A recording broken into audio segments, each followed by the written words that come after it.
Jake and myself, was super excited to get out to Oregon to bow hunt elk for the first time. Didn't take us long to unpack our luggage, and we hurried up and went to the field to look for elk. It didn't take us long to find them. Unfortunately, we ran out of daylight, which brings us to the following morning.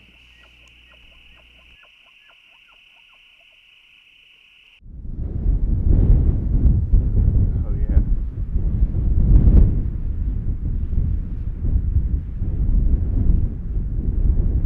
We got about 57 elk up here, about 32 bulls. Pretty good ones. We're gonna go up here and chase them. Day 2.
Day 2. Technically, day and a half. Didn't sleep that much last night. Jake had night terrors. Ready. Day 1.5. It's the afternoon hunt. We had awesome hunt last night for the most part. We just ran out of daylight. This morning was even closer. Came 30 yards for Chris and me both. Almost got to pull this trigger. Both of Got us were Chris- at full draw. Yeah, got Chris's win. It smells like crap. But now we're going out this evening. We got a huge front, 20-degree temperature drop overnight coming tonight. So I think things are really gonna look good. Got the bulls bedded mostly on the side of the hill where we saw them last night, and we're going in for the kill. Yeah, hopefully they're in the same spot. We're gonna get it done.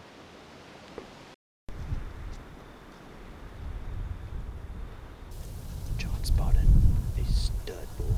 He says 330. He said, "Heck with the 320s. We're going 330." But we're in a perfect place right now. Hopefully the wind stays right. Hope so. Hopefully the wind stays right, and we'll get him here in a little bit.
Well, the first miss, that was a giant bull.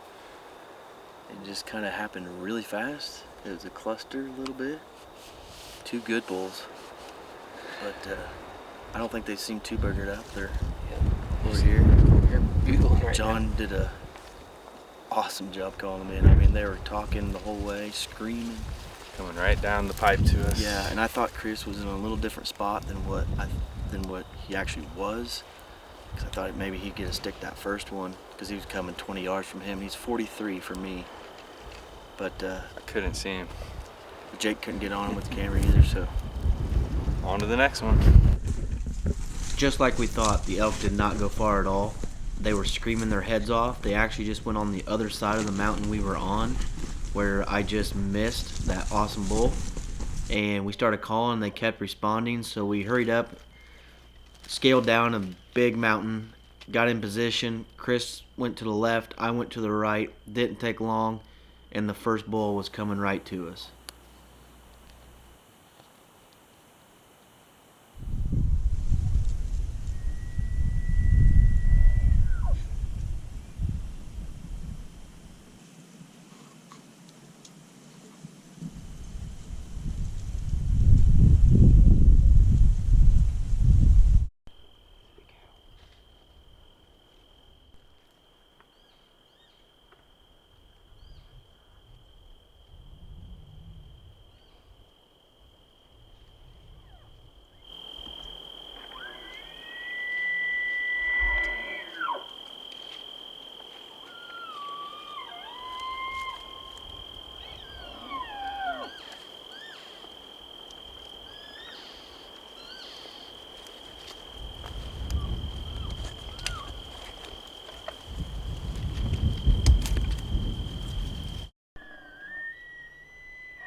Right here, I was right there, and I shot you right here, 15 yards, 12 rings him. I don't know what the video looks like. It's wide open, it's beautiful.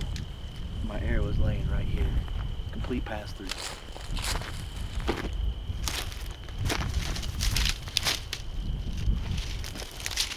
Beautiful. And I would say we need to track him, but I can see him right there, laying dead. Then he ran through that hole. Yeah, he ran through that hole, then Chris shot And I shot him again. At 10 feet. And he was probably 10 feet from John. So he had to be scared me. running, dude. Chris, No, he walked through there. after I shot him, he walked. He just sort of scuffled. Yeah. This segment has been brought to you by Lone Wolf Tree Stands, your silent partner.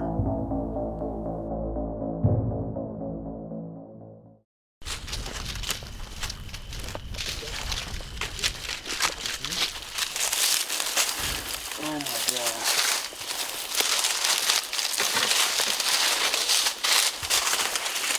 Check that dude out. Oh my god. That is wicked. Look at the front on that. Whoa. My first elk, Oregon. With John.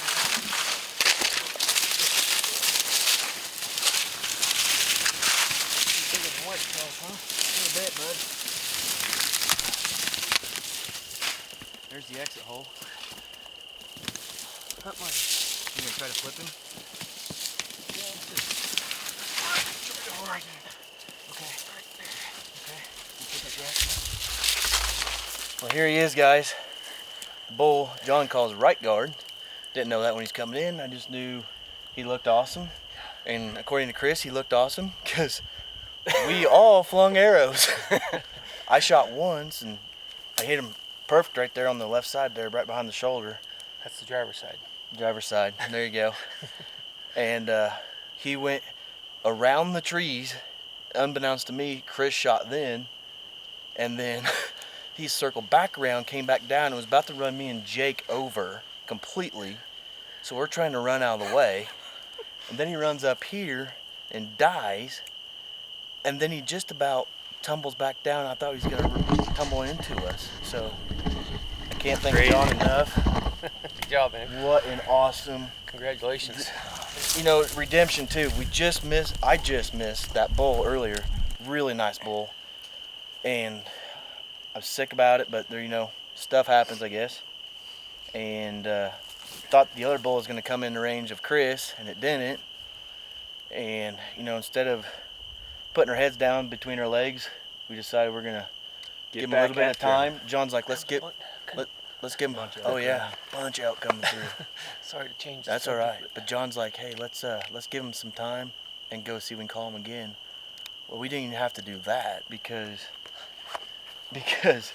they started bugling hard again. I mean, on fire. We had to go through some nasty, thick stuff to get down How steep? I mean, it was like straight down crap, and we couldn't figure out what we were gonna do. Poor Jake, he was trying to film it behind me, about getting ran over. I didn't make it. But hey, most importantly, Hey, lucky hat. the lucky hat. Yeah. Too. September 15th, John called it, but most importantly, we wait, got wait. Say that again. John said it, September 15th. Make sure it's clear. That's the day. John said it. And the cooler weather's coming tomorrow, and it was hot today. Yes. So Still now I'm happening. behind the camera, and we should have another awesome experience here. I mean, we're on literally day 1.5. I mean, this place is nuts. Awesome.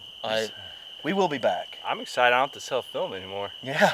So, yeah, I mean, that's kind of the deal, what we're doing. We were, you know, trying to tag team each bull. Whoever it came to got the shot, but now I'm putting my tag on this guy, and Chris is up the bat. And like I said, we still got 4 or 5 whatever days left.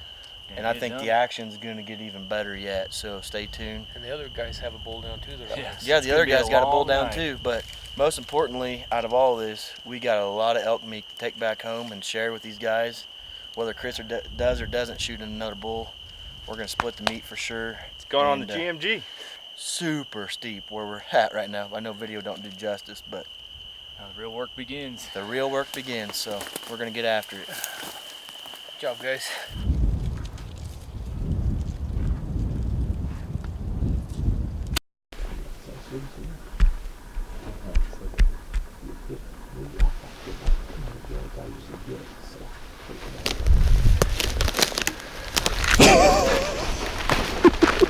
When it comes to food plots, we're really looking for 3 different things: attractiveness, longevity, and herd health.